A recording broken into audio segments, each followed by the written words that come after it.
wabarakatuh. Hari ini kita akan melanjutkan materi tentang kesetimbangan.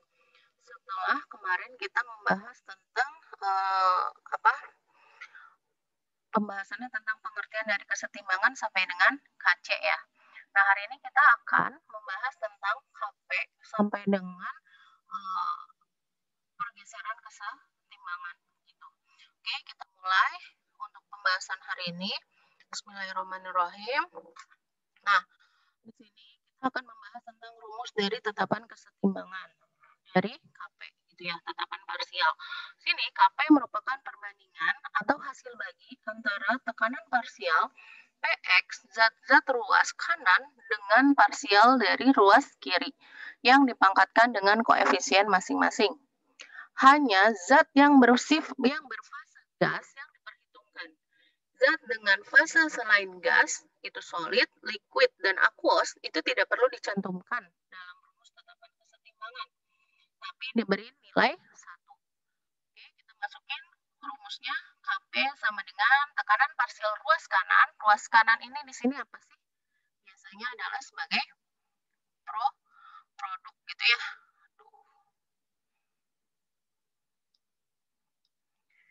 Ini kita pakai pen. Oke. Nah, di sini adalah produk. Nah, ini ruas kirinya adalah reaktan. Gitu ya.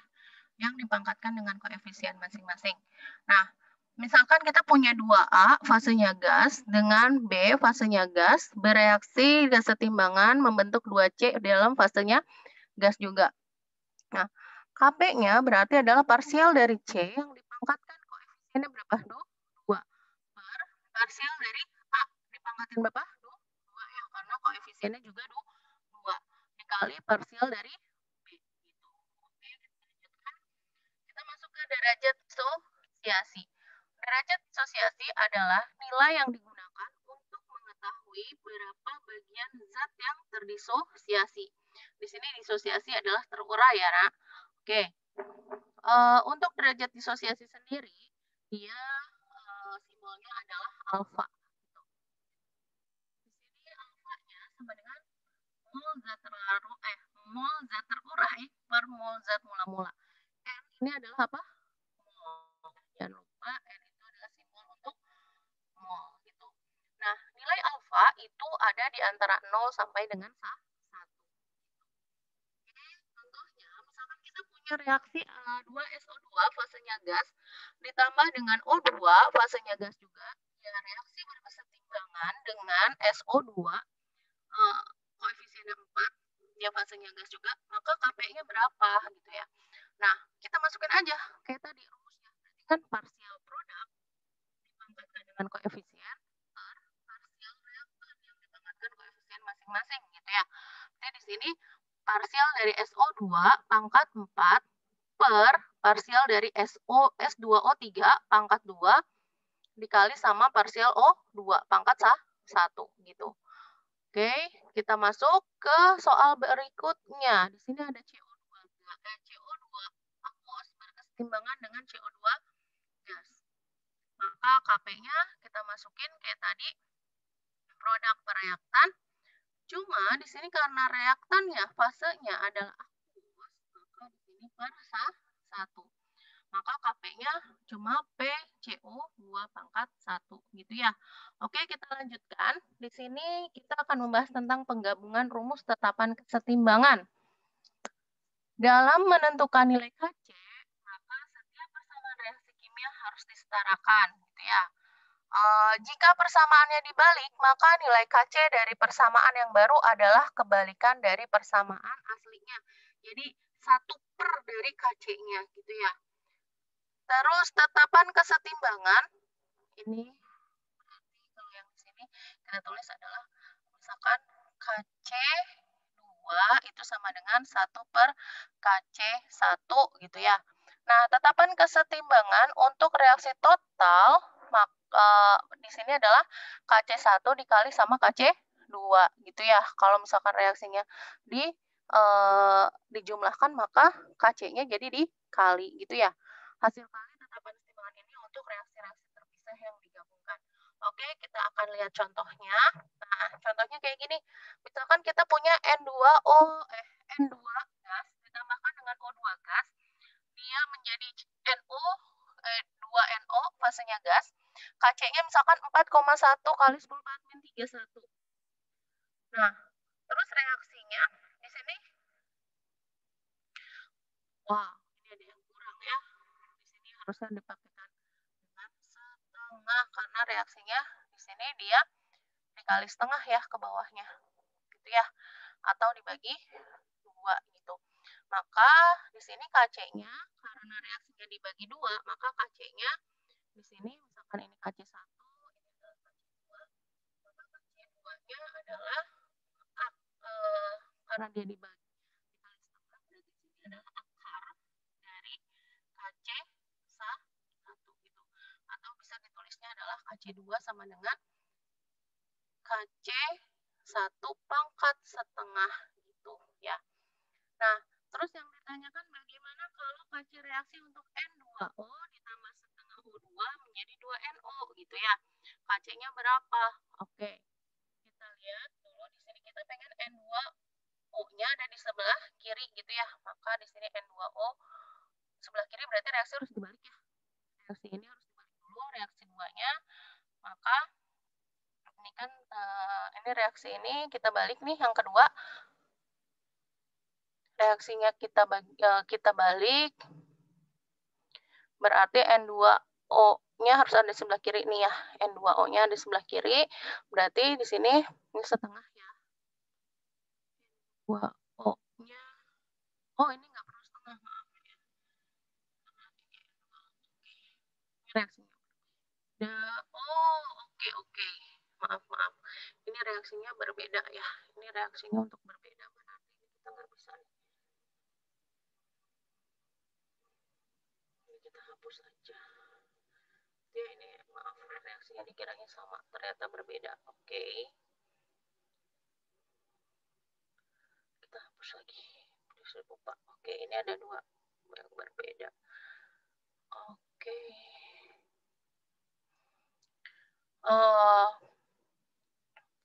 Di sini nilai Kc-nya berapa? Berarti kita lihat ini kita pengen si N2O-nya ada di sebelah kiri gitu ya. Berarti ini reaksinya kita balik gitu ya.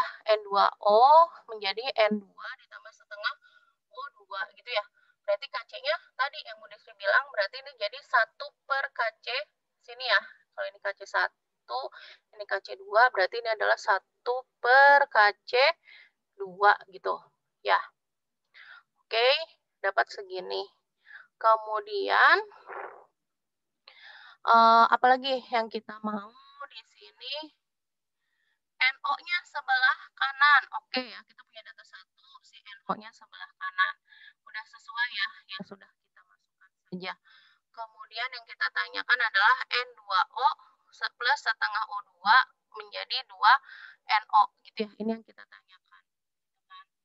Berarti kalau kita lihat di sini gitu ya, kita bisa cekinin.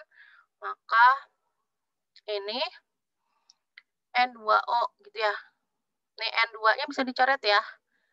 Itu kan N2-nya bisa dicoret gitu ya. Ini kan setengah sama O2 ya.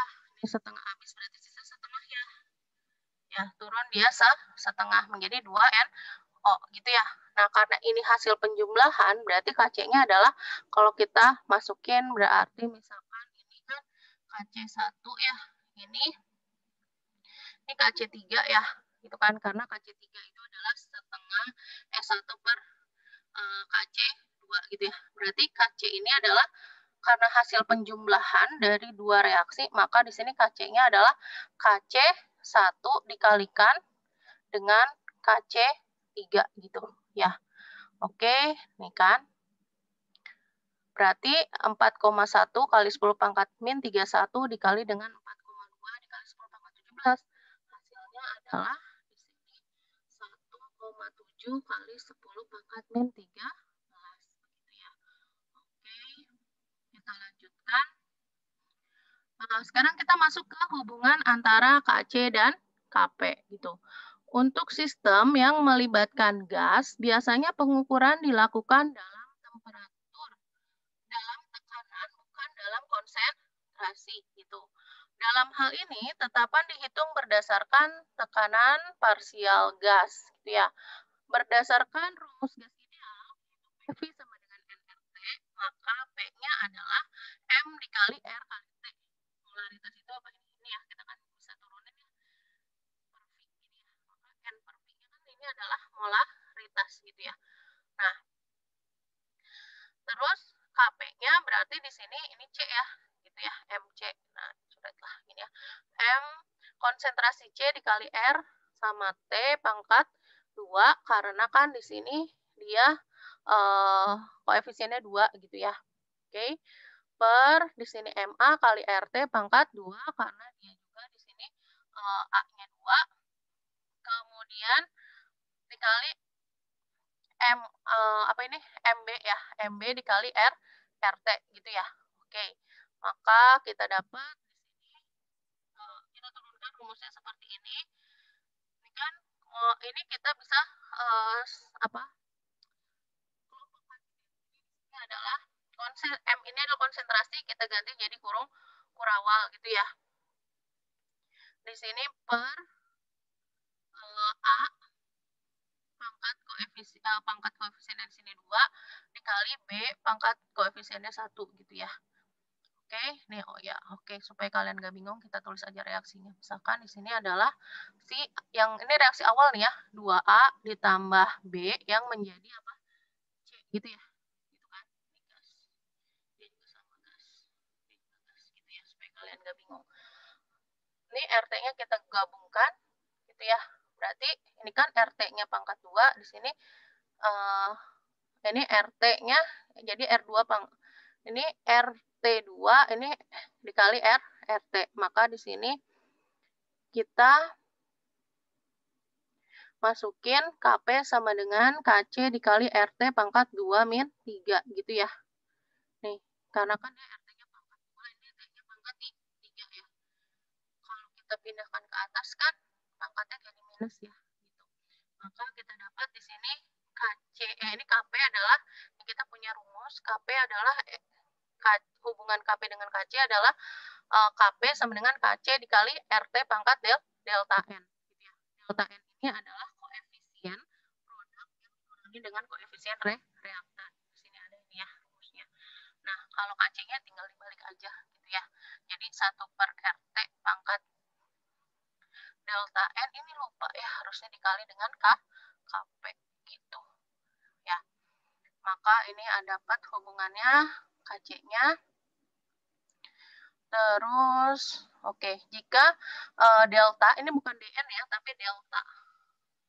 Delta n sama dengan 0, maka Kp sama dengan Kc. Gitu.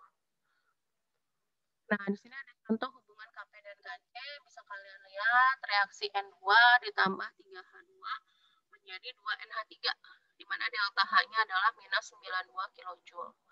Pada tekanan 10 atm, 200 derajat Celcius, NH3 yang terbentuk adalah 50,7%.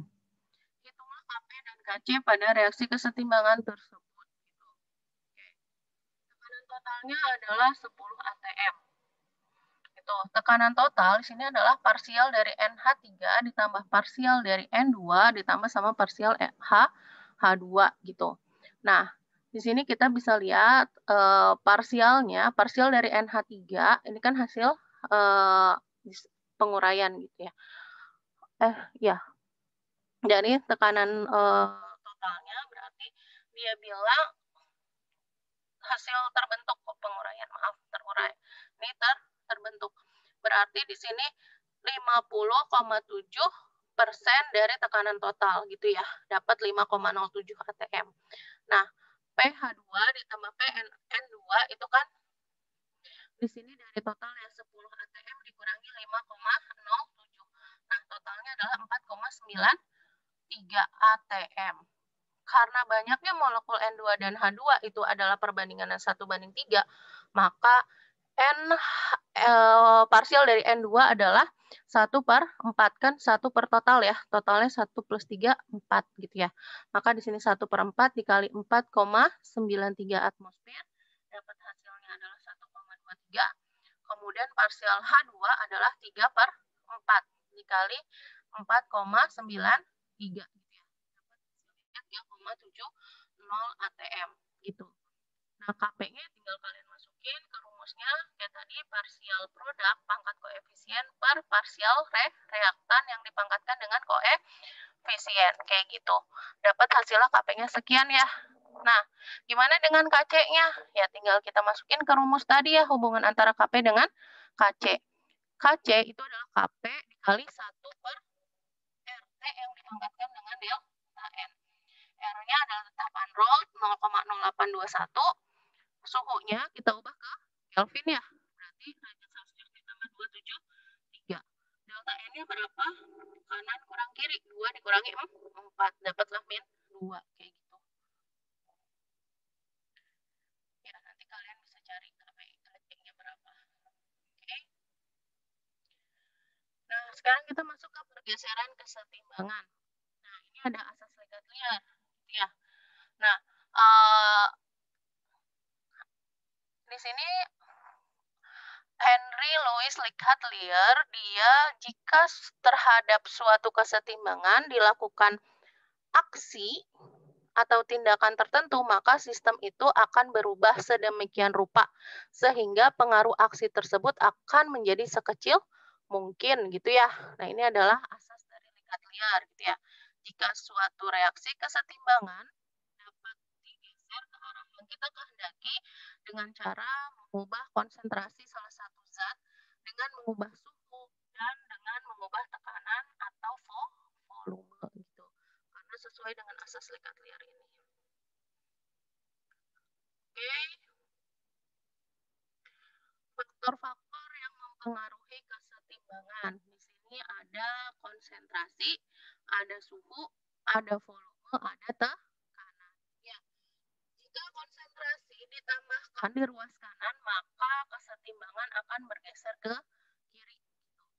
Jika konsentrasi ditambahkan ke kiri, maka dia kesetimbangan akan bergeser ke kanan. Gitu ya. Berarti akan bergeser ke yang kurang. Intinya seperti itu.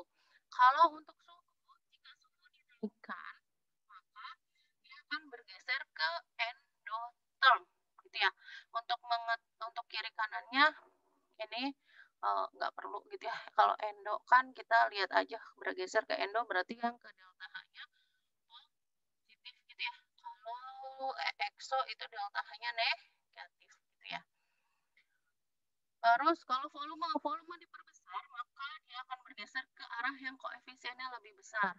Kalau volume diperkecil, maka dia akan bergeser ke arah yang koefisiennya lebih kecil gitu. Untuk tekanan di sini, jika tekanan diperbesar, maka dia akan bergeser ke koefisien yang lebih kecil, kebalikan dari volume gitu ya. Nih, volume dan tekanan itu saling berkebalikan. Nah, ini di sini ada contohnya, misalkan kita punya reaksi A plus B menjadi C plus D gitu ya. Kalau C-nya diperbesar, maka dia pergeseran ke arah A plus B gitu ya, dia ke arah kiri gitu. Nah, kalau faktor temperatur, kita lihat di sini temperatur itu lihat dari delta H ya. Dia bilang suhunya dinaikkan. Nah, karena suhunya dinaikkan, dia akan bergeser ke endotherm. Kalau reaksi di sini exo, delta-nya negatif, maka dia bergeser ke endo. Endonya dia sebelah kiri gitu ya. Kalau untuk volume diperbesar, di sini kita lihat adalah koefisien ini aja. Gitu ya, volume besar ke arah koefisien yang besar gitu. Ini nanti tinggal kalian lihat aja jumlahnya. Misalnya A plus B nilainya lebih besar daripada C plus D ya, berarti akan ke arah kiri kayak gitu atau sebaliknya gitu ya. Oke. Nah, kalau katalis di sini katalis adalah suatu zat yang dapat mempercepat laju reaksi gitu ya. Nah, di sini ikut bereaksi dan akan kembali ke bentuk semula. Katalis berperan dalam reaksi tapi bukan sebagai pereaksi atau produk gitu ya. Jadi kalau untuk di kesetimbangan kesetimbangan, di sini katalis tidak berperan ya. Dia itu hanya untuk mempercepat apa? Laju reaksi, bukan kesetimbangannya. Oke. Di sini kalian bisa lihat ada soal latihan, ya ada 3 soal yang bisa kalian kerjakan, nanti bisa kalian kumpulkan kayak gitu ya. Seperti biasa kalian bisa kumpulkan di GCR, ya. Oke, pertemuan kita hari ini kita tutup. Sekian. Jika ada yang tidak dipahami bisa kalian tanyakan ya. Oke. Kita tutup dengan wassalamualaikum warahmatullahi wabarakatuh.